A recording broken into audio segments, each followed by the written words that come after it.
Hello friends. आज हम बात करने वाले हैं कुछ इनकम टैक्स के ऐसे प्रोविजंस जिनके केस में आपको आईटीआर फाइल करना मैंडेटरी है। आपका करंट अकाउंट में 1 करोड़ या मोर डिपॉजिट होता है तो आपको रिटर्न ऑफ इनकम फाइल करना मैंडेटरी है। आपके सेविंग अकाउंट में 50 लाख और मोर डिपॉजिट होता है तो आपको रिटर्न ऑफ इनकम फाइल करना मैंडेटरी है।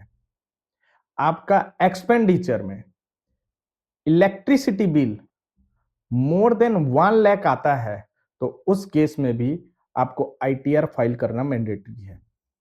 आपका expenditure of foreign travel more than 2 lakhs है तो आपको रिटर्न ऑफ इनकम फाइल करना मैंडेटरी है।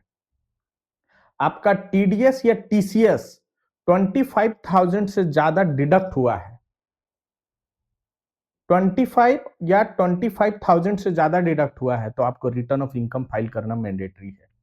In case of senior citizen the limit is 50,000, 25,000 limit नहीं है। सीनियर सिटीजन का केस में ये लिमिट 50,000 है, टीडीएस और टीसीएस वाला। बिजनेस के केस में टोटल सेल्स, टोटल टर्नओवर या gross receipt is more than 60 lakhs है तो आपको रिटर्न ऑफ इनकम फाइल करना मैंडेटरी है।